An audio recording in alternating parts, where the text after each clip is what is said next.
Hi, when you go to a library or a bookstore and then there is a parenting section over there, you happen to see a lot of books which are written on newborns, dealing with being a new parent, how to take care of a child. The first 1,000 days are very important, what to eat, what not to eat, how to go through pregnancy, all kinds of books about parenting.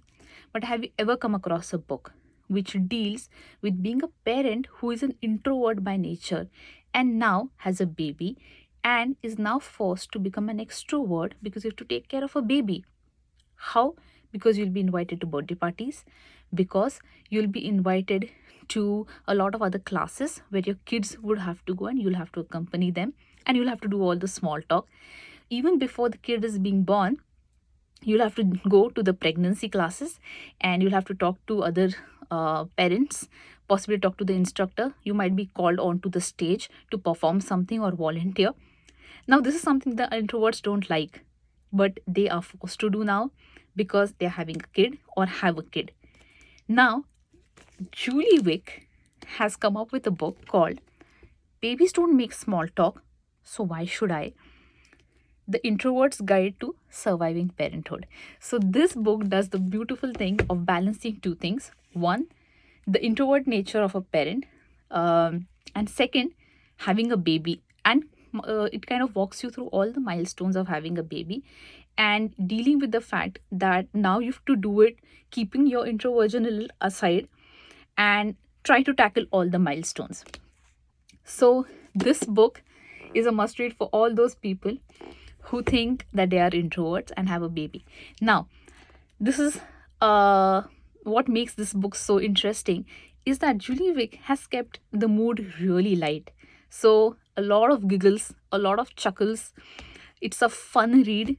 Every page will leave you with a smile, and it's a really honest take on the life of an introvert when they have a baby. So, I would want to go ahead and read a few chapters, a few passages or lines, quotes from the book, which kind of caught my attention. And I have around 9 to 10 bookmarks. So I'm going to go ahead and read some of them.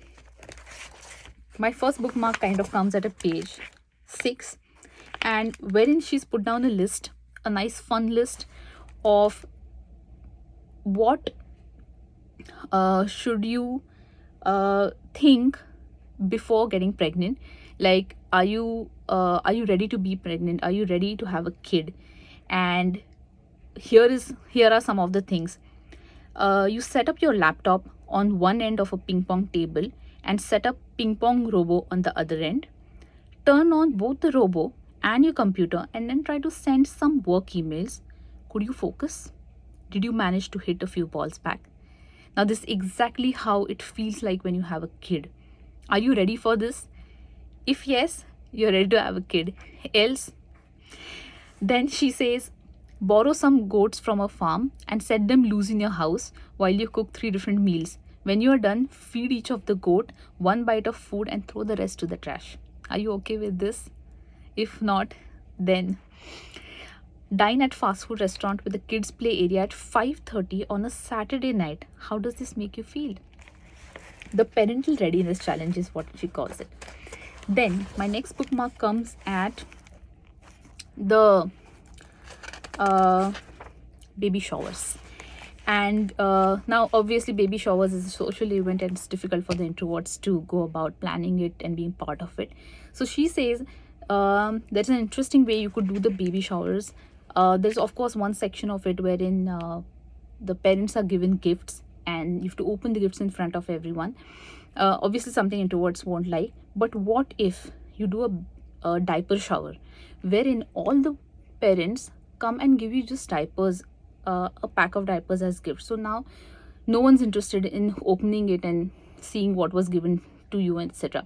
So you skip through that section. So an interesting take at baby shower, doing it the diaper shower way. Then deciding baby names. That's my next bookmark. And she says that there's so many things that you think of because you're an introvert, you overthink a lot. Then when it comes to deciding on the baby names, you end up thinking a lot about everything. So you think about initials, you think about whether it's too common, too unusual, what about the spelling, how it will be pronounced, would it sound like a pet name, what about the rhyming, previous bad associations, can you shout out the name, family names, initials, association with famous bad people, meaning of the name, type of the name, whether a celebrity has the name, what about middle names, what the child will look like, what about the siblings. So all the things that you take into consideration while having a baby, deciding a baby name. My next bookmark comes at uh, how to scare off unwanted visitors from ever coming again. Now, if you are not a parent, this will sound really mean to you. But if you are a parent, just had a baby, and several people come and visit you, sometimes it can be overwhelming. Now, she has a funny, interesting take on this. She says, many visitors will get the hint that you need some space, but others may need a little more encouragement. Here are some ways to scare off the late. Figure out what your child's witching hour is and invite the visitors over there. Go out for a little bit and leave them alone to babysit. Make overnight visitors take a shift getting up with the baby. Get a dog that barks at all the new people. Blast Baby Shark on loop all the day. The next is an interesting thing. She's spoken about parenting amnesia. She's spoken about how people who have already had babies some 30-40 years back, you go to them and you ask them for parenting advice, so they come and start talking to you about the baby. They tend to forget about how they raised their own kids, um, or saw other kids getting raised. The memory is really foggy. They don't remember all aspects of it, and sometimes you should just take what you think is helpful and leave out the rest. So the parenting amnesia is a very interesting thing she's spoken about, and that's my next bookmark. Then she's given a nice list on page 85. You're going to go to various baby kid events and you're going to meet up people and you would want to connect with them later on. Now, what are the texts that you would possibly send? And obviously you are an introvert, so you're not going to make a phone call to them, so you're going to write an email or text them, and this is what the connections that would look like, or the text that you would possibly be sending to people. I'll read out um, a couple of them to you. She says, one scenario: saw you at a baby gym Halloween party. I appreciate how you had ironically dressed your bald baby as Lex Luthor.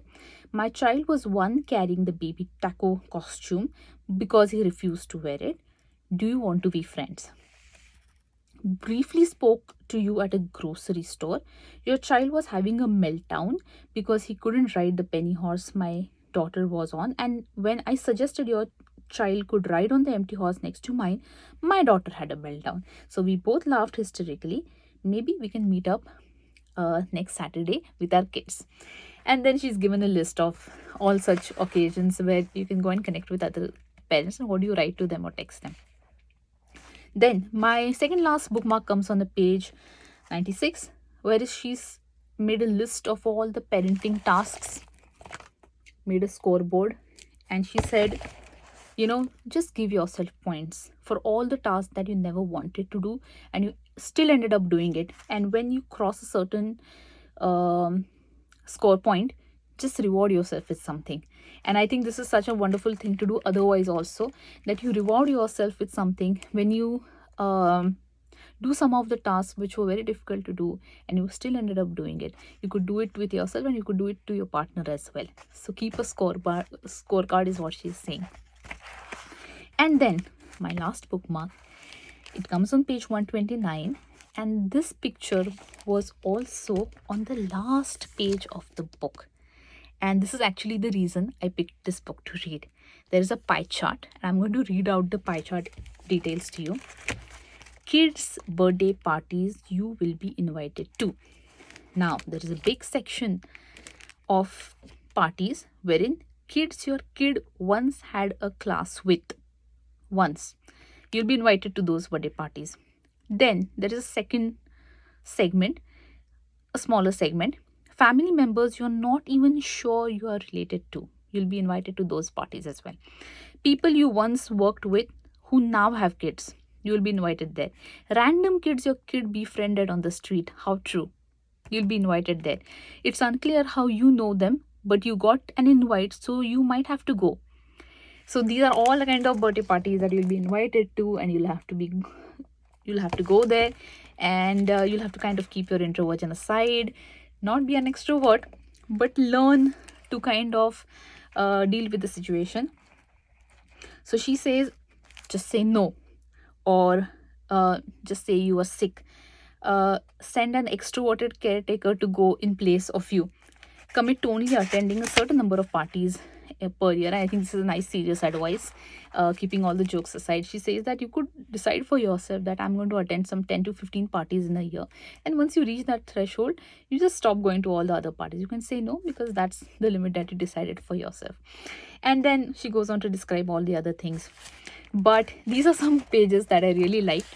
Some things that really caught my eye, and this is a fun read for an introvert. All those who are introverts or know of an introvert, they'll relate to a lot of situations which are mentioned in this book. So Julie Vick with Babies Don't Make a Small Talk, Why Should I? Give it a read if you are an introvert, or if you know of someone who is an introvert. Thank you.